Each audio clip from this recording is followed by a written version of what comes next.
Hello, and welcome to the presentation for Group 3, which will be reviewing Chapter 8 of the text.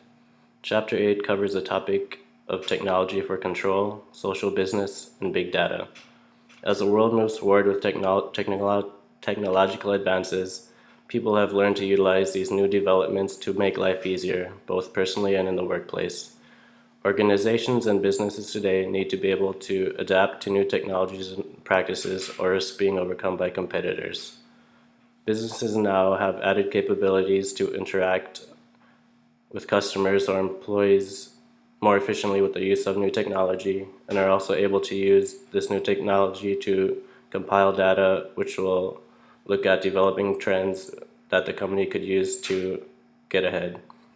Our group will be looking at these various applications technology has brought to today's companies.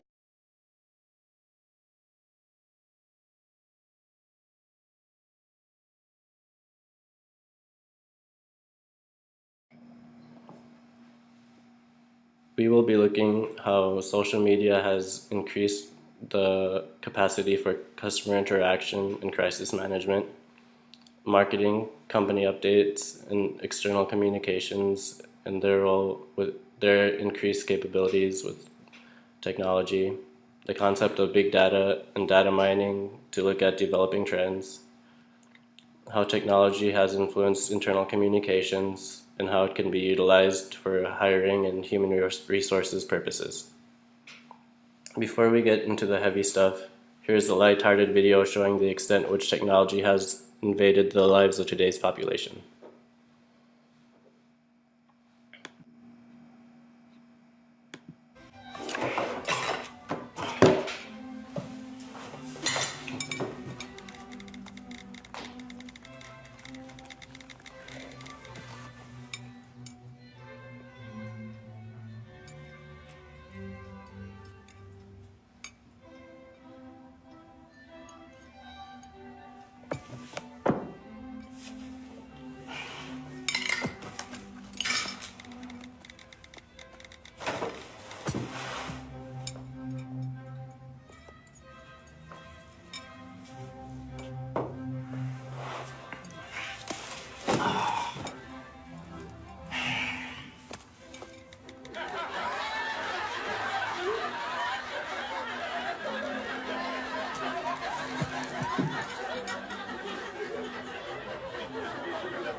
With that, let's get started, and I hope you enjoy our presentation.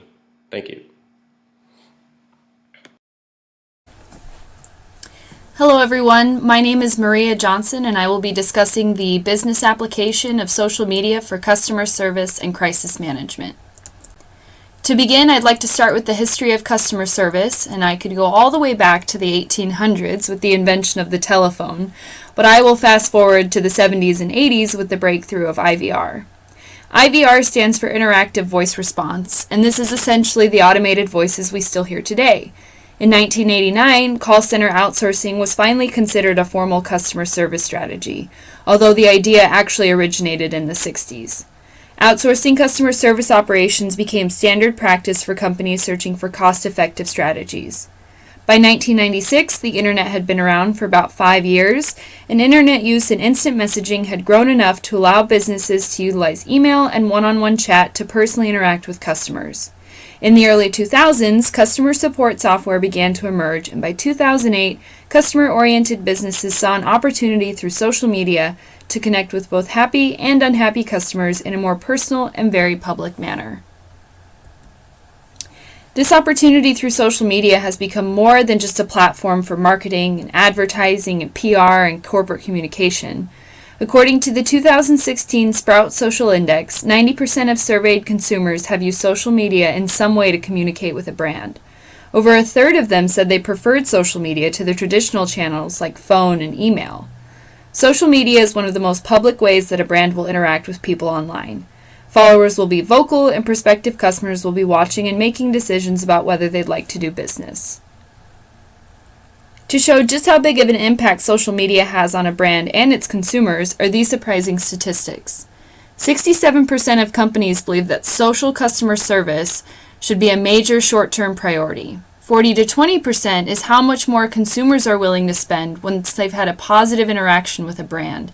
And 60% of consumers who use social media for customer service expect a response in an hour or less. And by 2020, 90% of all customer service will be on social media. So the name of the game is customer service through social media. One of the first challenges to providing great customer service is determining where to focus time and resources. While marketing efforts may drive traffic to targeted social sites, customer service teams must meet their customers where they're already socializing. Once they know where customers are, listen to them. Depending on how much volume a brand's social media generates, it's an important part of the job to collect and analyze activity so that the company may understand the kind of issues being raised. Speaking of that volume, tracking and managing it will affect the ability to keep track of social inquiries. And finally, time is of the essence. Speed of response is critical, but speed isn't everything if a company cannot resolve the customer's issue. As a general guideline, if a brand can easily answer a question in the space of a comment or tweet, and the answer can be public, then do it. But more important than providing an answer through the same channel is providing a timely and correct answer. Neglecting to provide a first response over social media can have staggering consequences. This is where crisis management comes into play. Customer service is often the first line of defense when it comes to reputation. We've all had an awful customer service experience, whether it was in person, over the phone, through email, or now on social media. There are 3 common elements to a crisis. The organization recognizes a threat, the threat comes as a surprise, and they have a short amount of time to take action. There are 3 steps to crisis management on social media: acknowledgement, assessment, and action.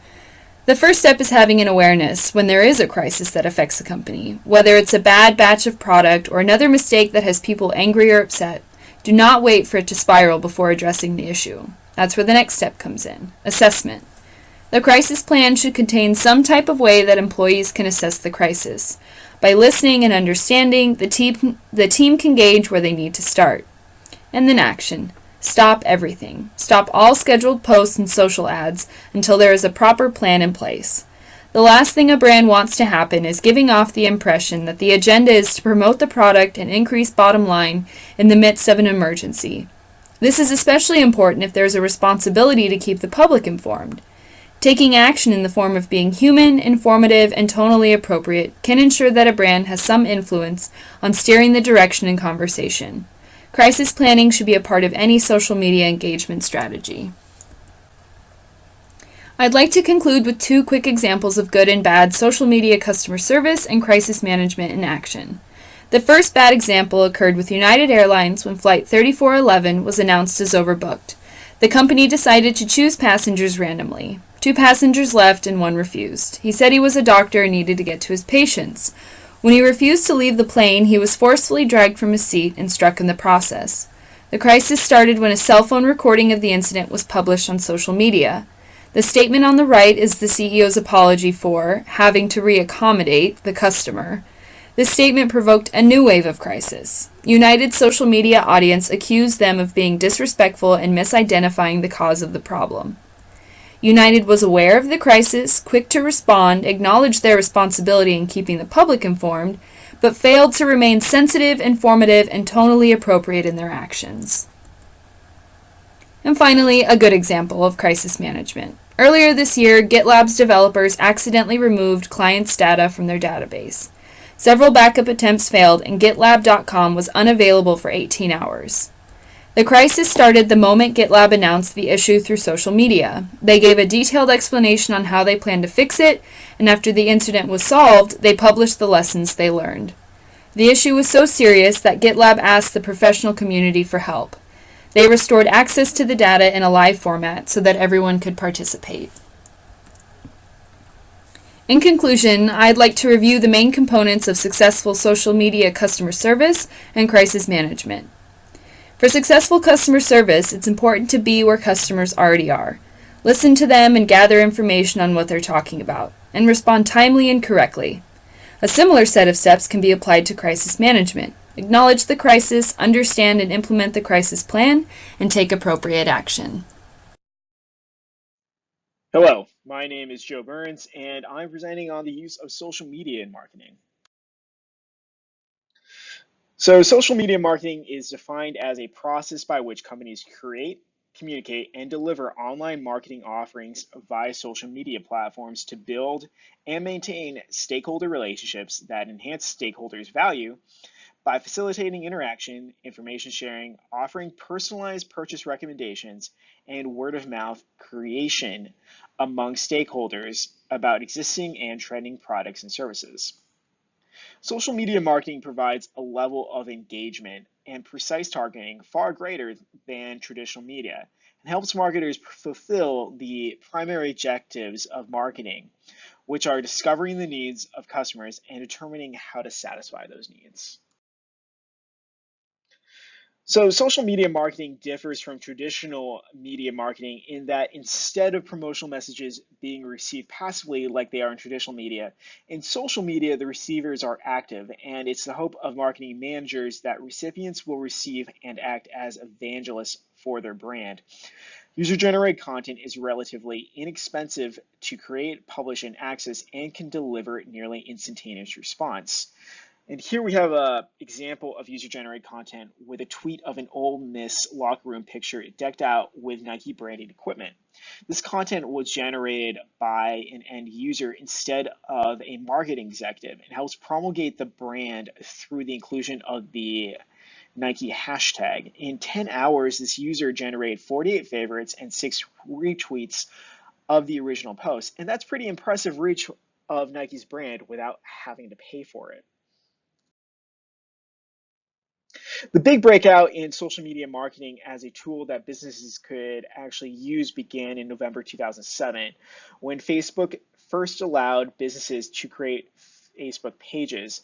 At the time, Facebook had approximately 55 million users worldwide, and shortly after announcing the feature, over 100,000 pages for businesses were created.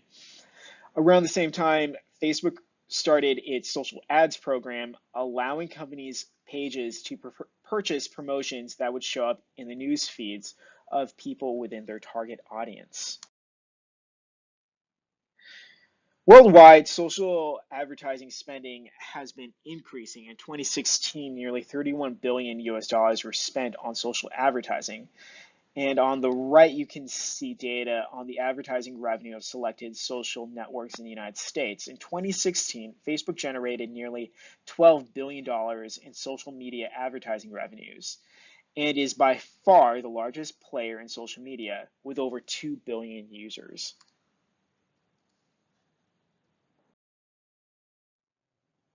And all that spending seems appropriate because studies show social media marketing works. According to a comprehensive 2015 study conducted in Europe, social recommendations induce an average of 26% of purchases across all product categories. Two-thirds of the impact was direct, as in it played a critical role at the point of purchase. And one-third of the impact was indirect, such that the recommendation influenced the final decision by doing things like creating initial awareness. This graph on the right gives information on the social media sites most likely to be used for advertising client campaigns. For the first quarter of 2017, 54% and 53% of US advertising agencies were likely to use YouTube and Instagram respectively for client campaigns, reflecting the importance of visual content for promotions, which is 40 times more likely to get shares than other types of content. When contemplating how social media marketing can add strategic value to your organization, it is important to keep in mind a few trends. First is the decline of organic reach. Starting in 2012, Facebook began to curtail the percentage of a page followers that actually see a brand's updates. Facebook's newsfeed algorithms are increasingly prioritizing posts that come from users, friends, and family members. Thus, organic reach, which is the unpaid distribution of content, has been on the decline. And companies aren't necessarily able to just share a post and expect it to go viral for little or no money invested.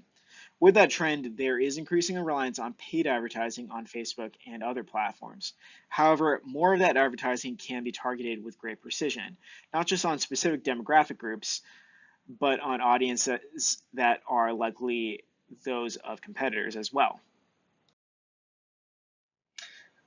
To maximize the effectiveness of your social media marketing, there are a few things you can do.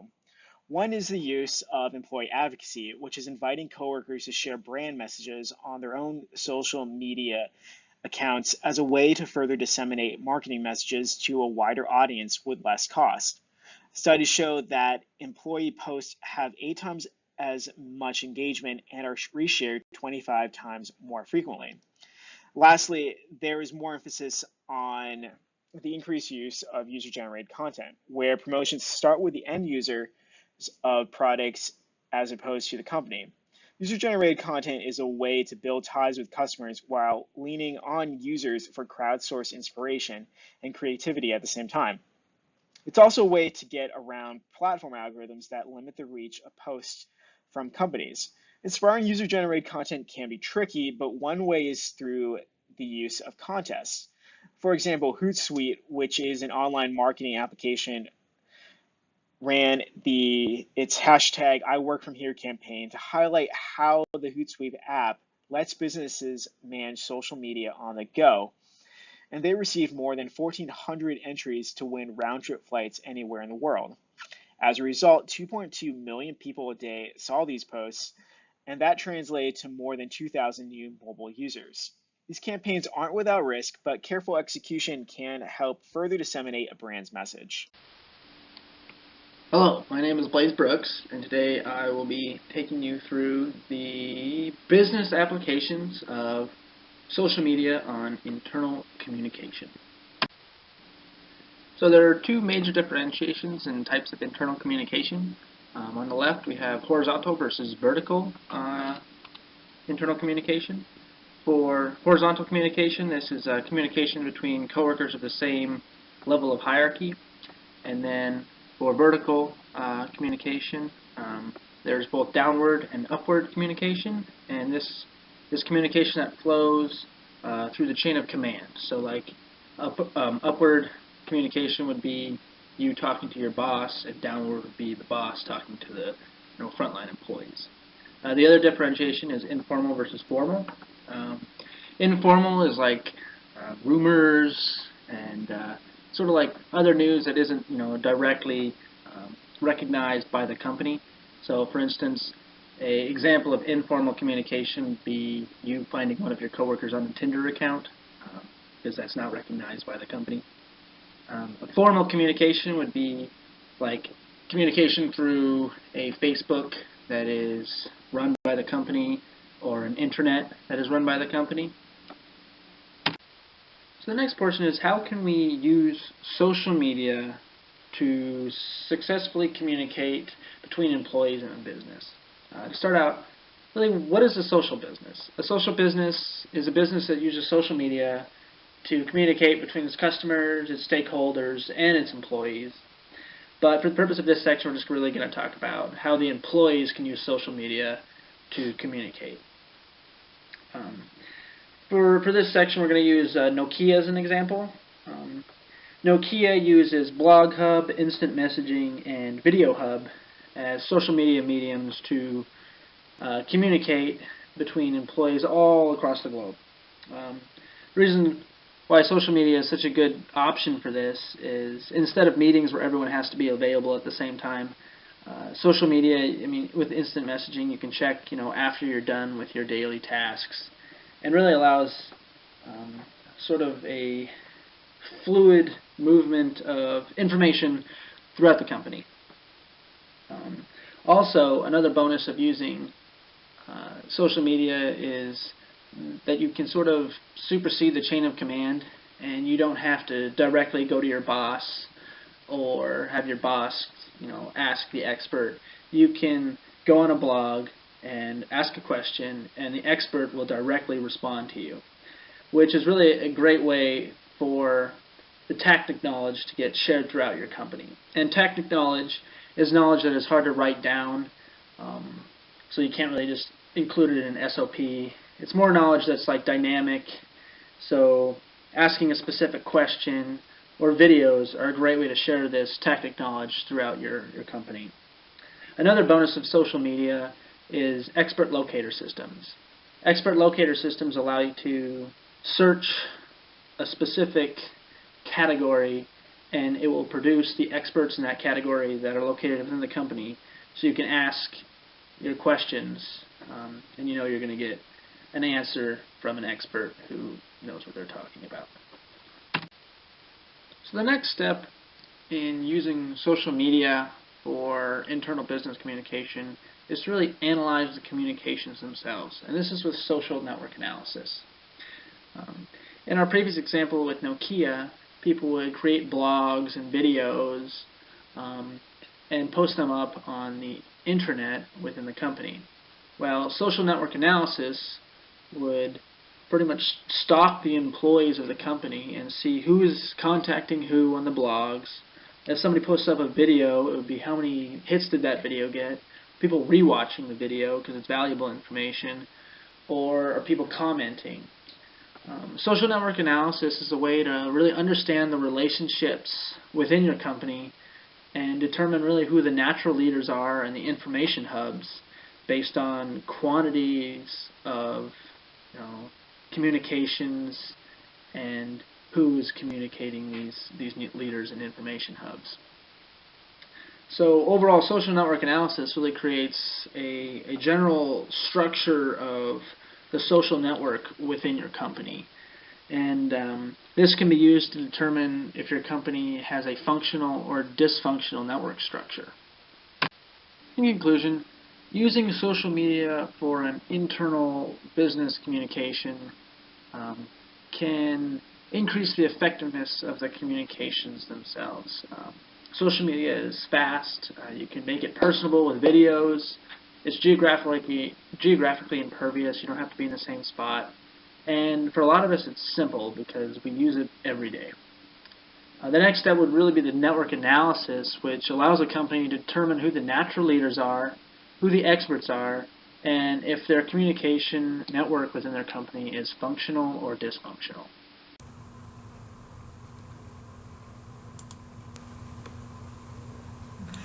Hello, my name is Danielle Dewey, and I will be discussing threats posed by social media to businesses.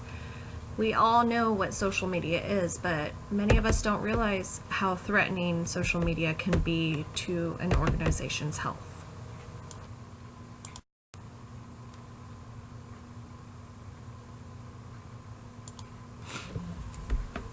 If we think of an organization as an individual, you have to think about how that individual behaves in public. And in today's day and age, social media is a public environment. And regardless of the size of an organization, the way you behave and engage in those public environments that is the social media world will affect your business and how it is perceived by the public.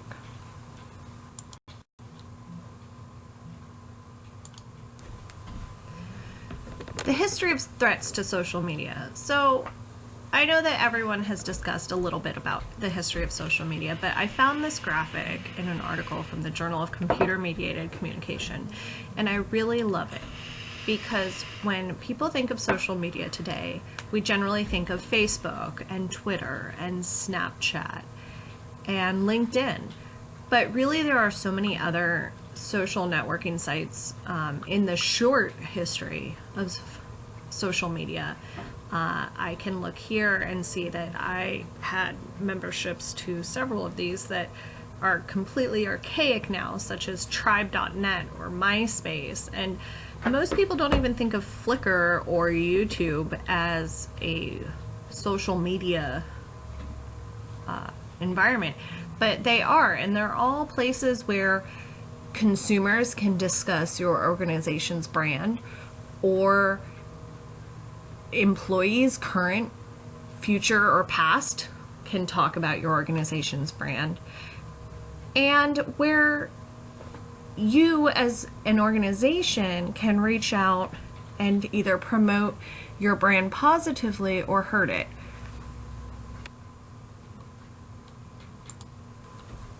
Some social media sites that aren't listed on this timeline are Pinterest, Instagram, and Snapchat.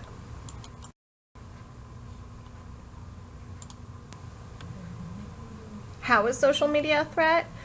According to a 2015 paper in the Journal of Direct Data and Digital Marketing Practice, there's three main sources of social media threats to businesses.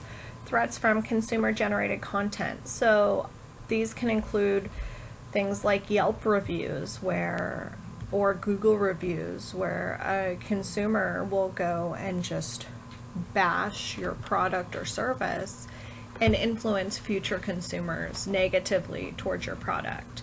This can also include Twitter or Facebook sites for your company. These are easy and public ways that an unsatisfied consumer can retaliate against a company or organization.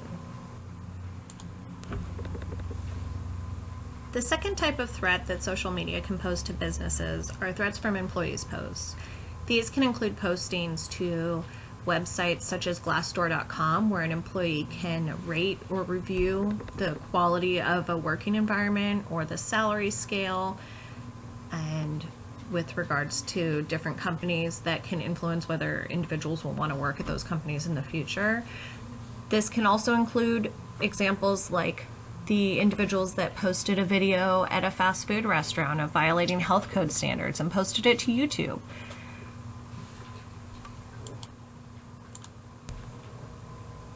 Also, a social media threat from employees' posts would be that if a well-known employee of an organization has a very public social media presence and chooses to post some embarrassing photos or videos or commentary publicly to the world, then that can in turn look bad on the organization.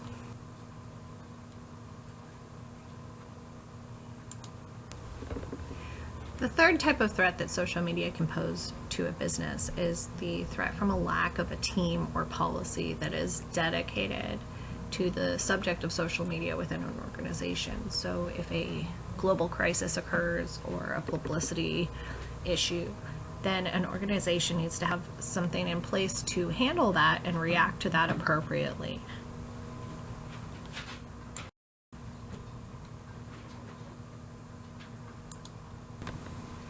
If the threats that social media poses to an organization are three-pronged, then the responses to those threats need to be three-pronged as well. So some recommendations that can be applied to most organizations would be to have a dedicated organizational plan to combat the three types of social media threats, and also dedicated personnel to implement those. Now, whether that is an individual or individual's sole position in the organization, or whether it is just I will tell you when you can turn the the sound back among on, their okay? other duties is the go-to person who is responsible to combat social media issues, then that will depend on the size of the organization. All organizations need to monitor social networks so that they can apply damage control efforts. So there are third-party organizations that focus on this, and there are tools to use that can scan and monitor the web and social media sites for mentions of an organization's name or keywords so that an organization can react appropriately. For example, if someone is tweeting at a company, Comcast is a frequent one that this occurs to, and they're tweeting about issues they have, then that company needs to have someone on social media to get on and respond in time appropriately to those complaints.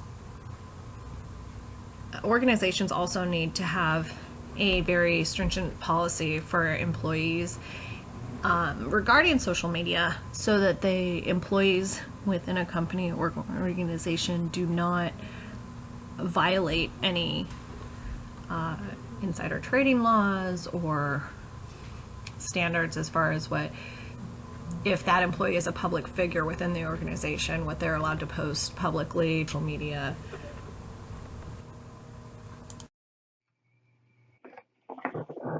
Hi, my name is Tracy Reeves, and I'll be covering social media and business, specifically business applications of big data and data mining, and the conclusion to our presentation.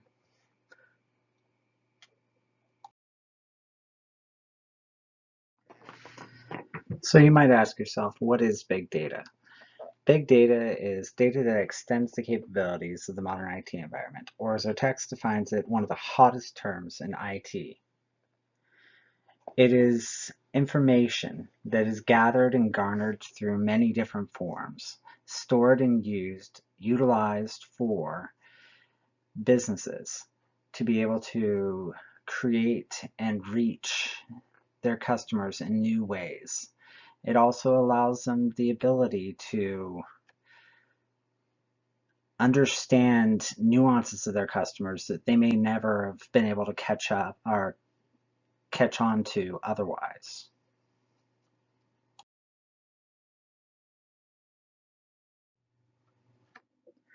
Data mining is the practice of searching through the large amounts of data generated through big data's process.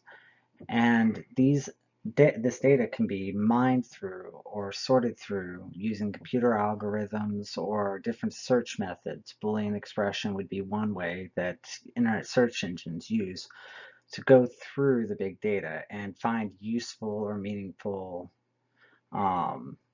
information from it. The book on page 237 that we use of our organizational theory and design says that there's the use of messy data, and it goes on to talk about how Amazon utilized tests to see whether personnel or book recommendations from the editorial staff was based on computer analysis or generated more book sales. That is just one form of data mining. At the intersection of social media and big data is where you're going to find the most synergies between the two subjects. Big data serves as the source for all the info and analytics. Social media feeds into big data, providing that rich information that could then be searched through using data mining. As you see inside the graphic from Heinz Cliff, the drivers on both sides push towards this center ground where you see the collision between the two. Analytics and people, interaction and sharing, working together to create this social intelligence and this map coordination and really the best value to the end user.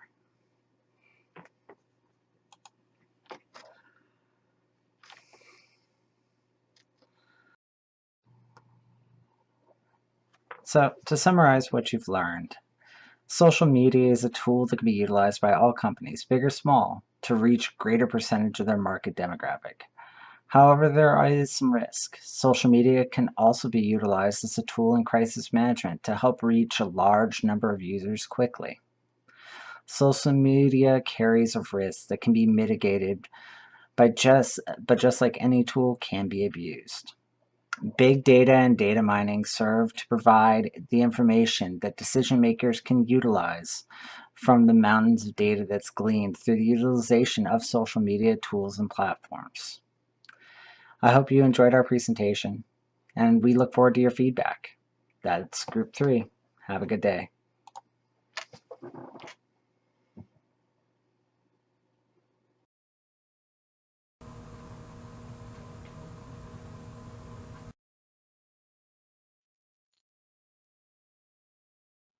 Thanks for listening.